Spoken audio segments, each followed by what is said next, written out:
Welcome to our channel, welcome to Amy's channel. आज मैं reading कर रही हूँ। जो मेन रीडिंग कर रही हूँ वो ये कर रही हूँ कि करंट फीलिंग क्या है।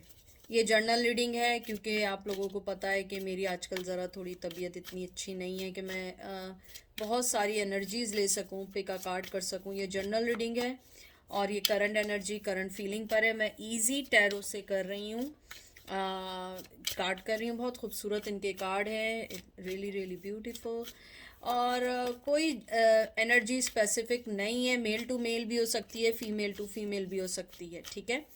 तो जो चीज़ लगे उसको लीजिएगा, वॉइस वर्सा भी हो सकता है। तो अपने आप पे इन्फोर्स करने की कोशिश नहीं करिएगा। तो चलते हैं आपकी रीडिंग की तरफ। सबकी रीडिंग अच्छी ही आए, मेरी तो यही आप लोगों से दुआ है।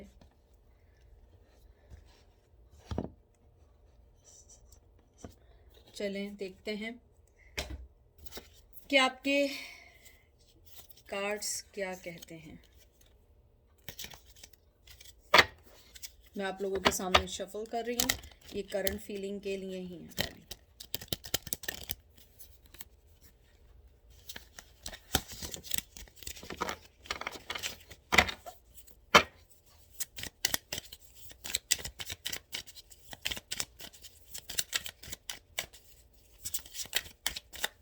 आपका पहला कार्ड आया है queen of pentacle, Taurus, Virgo, Capricorn. फिर आया है five of swords, Gemini, Libra, Aquarius, Hierophant. उसके बाद आया seven of pentacle, Taurus, Virgo, Capricorn. और फिर आया है टू ऑफ कप। मुझे सो फार आपकी रीडिंग देख के ये लगता है कि आपके जो भी पर्सन है, आप जिसके बारे में भी पूछ रहे हो, उसका बिहेवियर चाहे स्नीकी हो, झूठा हो, जो भी, यानी आप जो भी उसे कंसिडर करते हो, झूठा कंसिडर करते हो, चीटर कंसिडर करते हो, whatever you are thinking, मैं उसमें नहीं जाना चाहती हूँ। वो आप लोगों पे है, आप लोग उस चीज़ से गुजरे हो।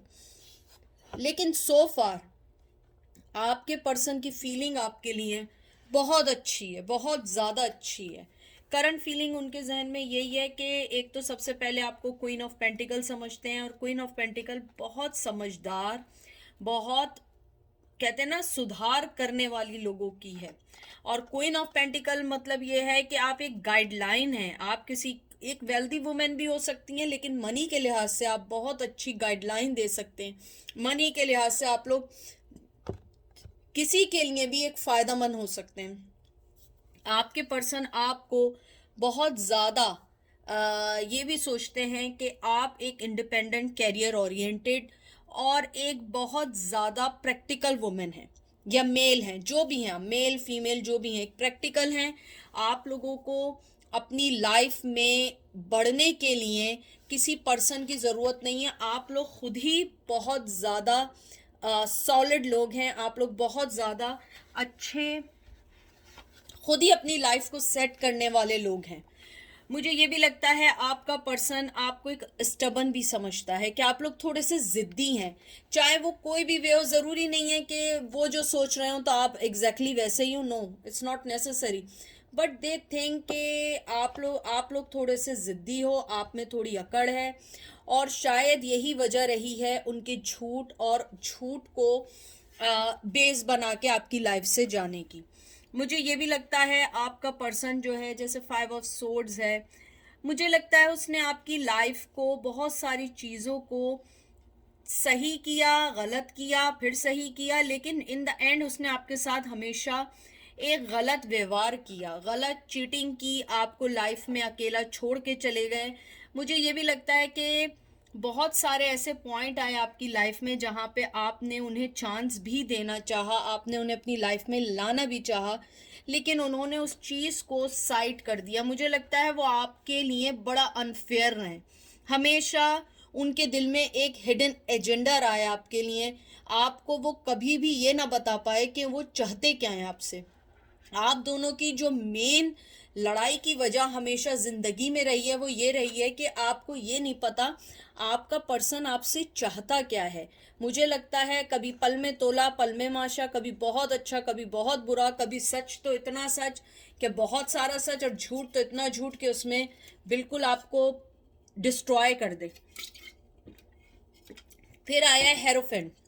हेरोफेंट मुझे लगता है आपका पर्सन शादीशुदा है, और अगर शादीशुदा नहीं है उसके इर्द गिर्द उसका ट्रेडिशन, उसकी जो भी वो जिस चीज़ में भी ब्रॉट अप हुआ है वो चीज़ उसको आपके पास आने नहीं देती है।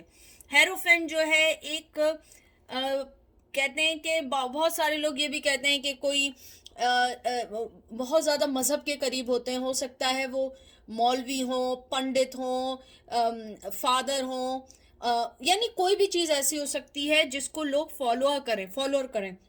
उनके बहुत सारे चाहने वाले लोग हैं, मेंटोर होते हैं लोगों के लिए। मुझे ये भी लगता है आपका पर्सन जो है वो किसी गवर्नमेंट जॉब में भी हो सकता है, लेकिन मुझे लगता है कि आपका पर्सन आपके रिश्ते में, करंट फीलिंग में आपके लिए मोहब्बत रखता है एक लार्ज स्केल पे, लेकिन राइट नाउ उसके मोरल, उसके एथिक, उसके ट्रेडिशन, उसकी लाइफ का मीनिंग वो चेंज नहीं करना चाहता किसी भी कीमत पे, क्योंकि मुझे लगता है कि वो ये समझता है कि आपके रिश्ते को सही करने के लिए उन्हें बहुत सारी चीज़ों को अपने एंटी करना होगा, और वो इस टाइम अपने एंटी कोई चीज़ करना नहीं चाहते। उनको लगता है कि लाइफ को जो चल रही है उसे ऐसे ही चलने दें। 7 ऑफ पेंटिकल ने इस बात को मुझे कंफर्म किया है, और कि आपका जो पर्सन है वो आपको आपके रिश्ते में इनपुट डालना चाहता है, मेहनत करना चाहता है, लेकिन उसके साथ प्रॉब्लम ये है कि वो अपने पेशेंस को बहुत ज़्यादा यूज़ कर रहा है। मुझे लग रहा है कि वो मैथडेकली तौर पे वो पर्सन जो है वो आपके साथ सक्सेसफुल होना चाहता है, वो आपके साथ बात करना चाहता है, वो किसी ऐसी चीज़ पे निगोशिएट करना चाहता है कि आप दोनों एक ही पेज पर हों। यानी एक ही पेज मतलब ऐसा होता है कि आप लोग एक ही चीज़ का कोई रिजल्ट निकालें, लेकिन उसके लिए उससे आपको बात करनी पड़ेगी, और उससे बात करने के लिए उनको आपके लिए बहुत मेहनत करनी पड़े, उनको बहुत मेहनत करनी होगी, आपको नहीं करनी होगी, क्योंकि आपने ऑलरेडी उन्हें अपनी लाइफ से निकाल दिया। मुझे ये भी लगता है आपका पर्सन आपको रियली मिस करता है, वो आपकी लाइफ में आना चाहता है। और 2 ऑफ कफ मुझे ये लगता है कि वो कहीं ना कहीं इक्वल गिव एंड टेक देना चाहता है, बहुत कंपैशन है आपके लिए, बहुत ब्राइट फ्यूचर समझते हैं। वो ये भी समझते हैं कि आपकी एनर्जी जो है ना कभी कभी एक मेल हो जाती है, डोमिनेंट हो जाती है, और कभी कभी अगर आपका पर्सन मेल है तो आपको लगता है कभी कभी उनके अंदर एक फेमिनिन आ जाती है। बाज़ दफ़ा हमारे एशिया में कहते हैं कि ये लड़ते बहुत हैं, बिल्कुल ऐसा लगता है औरतों की तरह लड़ता है ये, तो एक फेमिनिटी आ जाती है। तो मुझे लगता है आपका पर्सन कहीं ना कहीं आपके साथ जो भी डिस्प्यूट्स उसकी लाइफ में चल रहे हैं वो रिकन्सिलिएशन चाहता है, बहुत स्ट्रांगली रिकन्सिलिएशन चाहता है, आपकी लाइफ में आना चाहता है, और आपकी लाइफ में एक इम्पॉर्टेंट पार्ट बनना चाहता है। उसकी करंट फीलिंग बहुत प्रैक्टिकल है, टू बी फ्रैंक, कोई ऐसी लवी डबी नहीं है, कोई ऐसी नहीं है कि मोहब्बत में मरे जा रहे हैं, जान दे रहे हैं। बहुत प्रैक्टिकल है कि हाँ आप लाइफ में होती तो बहुत अच्छा होता। मुझे पता नहीं क्यों एक सॉन्ग बड़ा याद आ गया, मैं वो बोल नहीं सकती हूँ, सिर्फ पढ़ के बता देती हूँ, आप लोगों को पता होगा, जिसके अंदर एक शायरी थी, अगर तुम होती तो क्या होता, तुम ये कहती, तुम वो कहती, तुम इस बात पे हंसती, तुम इस बात पे देखती। सॉन्ग है ये कहाँ आ गए हम, बहुत स्ट्रांगली आया। हो सकता है आप में से किसी को सॉन्ग बहुत पसंद हो या उसकी शायरी बहुत पसंद हो, स्पेसिफिक लोगों के लिए, सबके लिए नहीं है। प्लीज़ ये नीचे मत लिखिएगा नहीं ऐसा तो नहीं है, हमने नहीं सुना। तो अगर आपने ये सुना नहीं है तो सुनिएगा, ये कहाँ आ गए हम, बहुत अच्छा सॉन्ग है।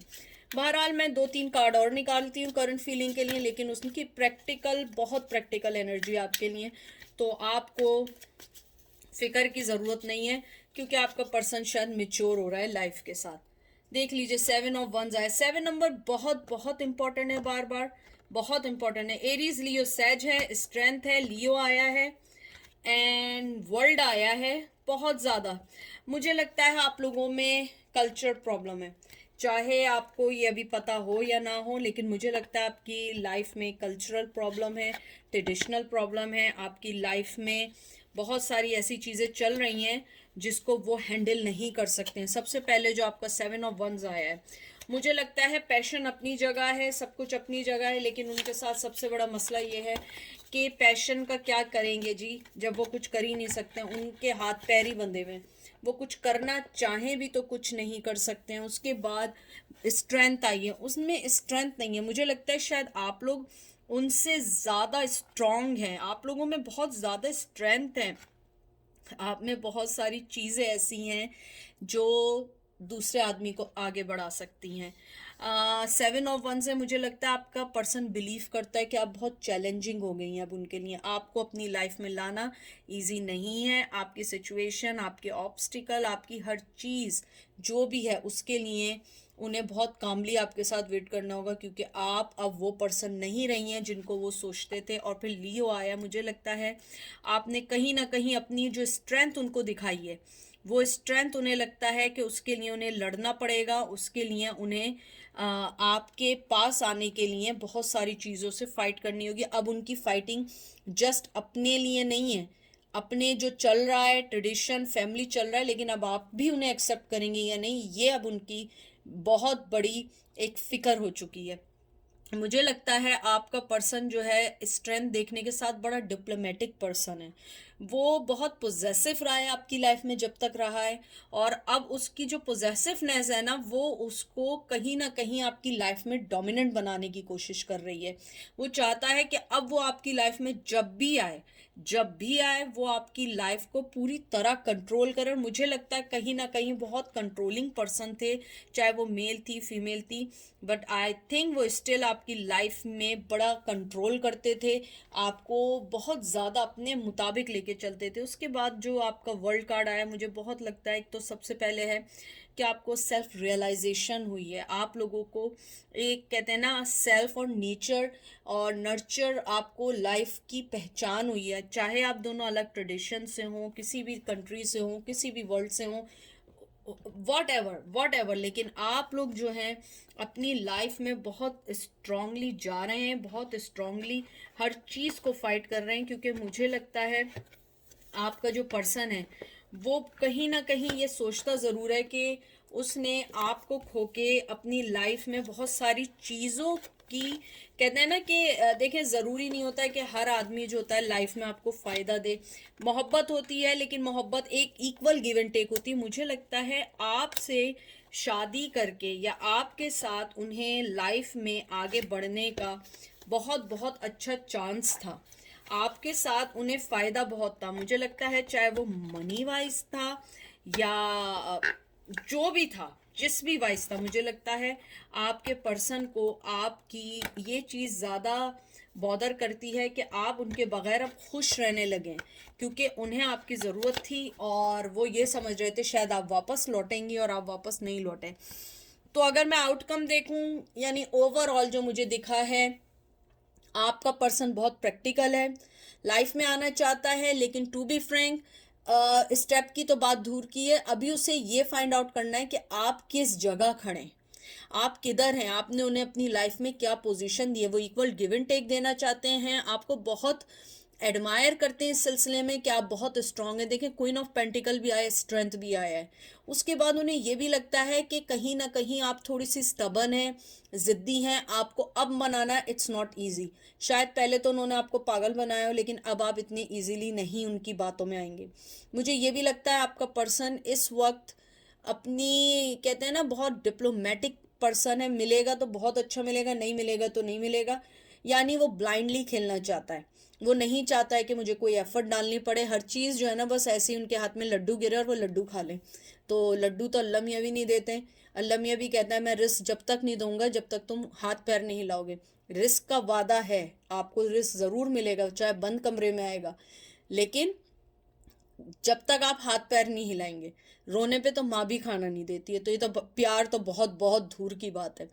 तो इसीलिए मुझे लगता है आपका पर्सन ने अगर इनपुट नहीं डाला तो शायद ये भी अभी करंट फीलिंग ऐसे ही रह जाएगी और इसमें कोई चेंजेस नहीं आएंगी। आई होप आपको पसंद आई होगी। अपना बहुत बहुत सारा ख्याल रखिएगा, दुआओं में याद रखिएगा।